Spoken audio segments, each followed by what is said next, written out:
পাহাড়ের মানুষ খুবই শান্তিপ্রিয়, পাহাড়ের মানুষ শান্তি চায়।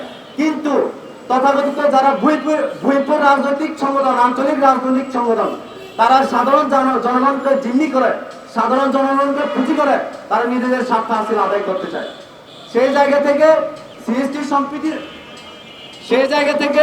সিএসটি সম্প্রীতি জোট পার্বত্য চট্টগ্রামের সকল জাতিসত্তার প্রতিনিধিত্ব করার জন্য আমরা সংগঠন গঠন করেছি।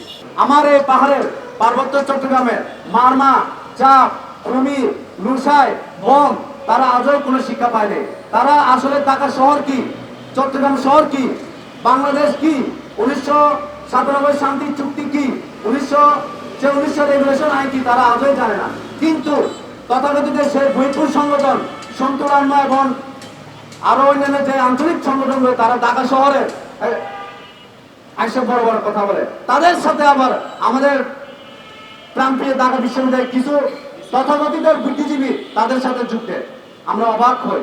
কিন্তু আপনারা দেখেন, পাহাড়ে গিয়ে দেখেন আপনারা পাহাড়ের মানুষ কি কষ্ট আছে। শুধুমাত্র মারমা কিংবা চাক সম্প্রদায়ের বিষয়টা এরকম নয়। এখানে পাহাড়ে যারা বসবাস করে বাঙালি সহ হিন্দু, বড়ুয়া সকল জাতির সাথে কিন্তু অনেক কষ্টের জীবন যাপন করতেছে।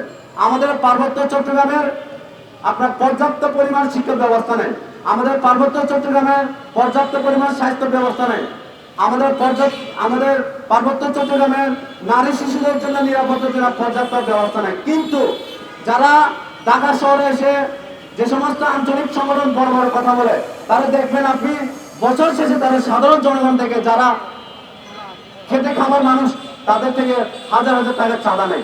তো আমাদের প্রশ্ন হচ্ছে তাদের কাছে, আপনারা যে সাধারণ জনগণ থেকে চাঁদা নেই, এই চাঁদা টাকা দিয়ে কি করে তারা? আমরা দেখি নানা সময় উত্তর পাড়া, দক্ষিণ পাড়া তাদের আধিপত্য বিস্তারের জন্য তুমুল অবৈধ অস্ত্র দিয়ে যুদ্ধ হয়। এই যুদ্ধের মধ্য দিয়ে পাহাড়ে কি হয়? এই যুদ্ধের মধ্য দিয়ে পাহাড়ে মানুষের জীবনযাত্রা ব্যাঘাত হয়, পাহাড়ে মানুষের জীবনযাত্রা বিচ্ছিন্ন হয়ে যায়, সাধারণ মানুষের ভবিষ্যৎ অন্ধকার হয়ে যায়। পার্বত্য চট্টগ্রামের মানুষকে এমন একটা আমরা মেসেজ দিতে চাই, যে মেসেজ এই পার্বত্য চট্টগ্রামের কোনো সংঘাত থাকবে না, কোনো অস্ত্রের রাজনীতি থাকবে না, কোনো জাতিগত রাজনীতি থাকবে না, কোনো বাঙালি অবাঙালির সাম্প্রদায়িক দাঙ্গা রাজনীতি থাকবে না। আমরা এমন একটা পরিবেশ চাই, যে পরিবেশের পার্বত্য চট্টগ্রামের মানুষ দেখলে আপনারা গর্ববোধ করবেন।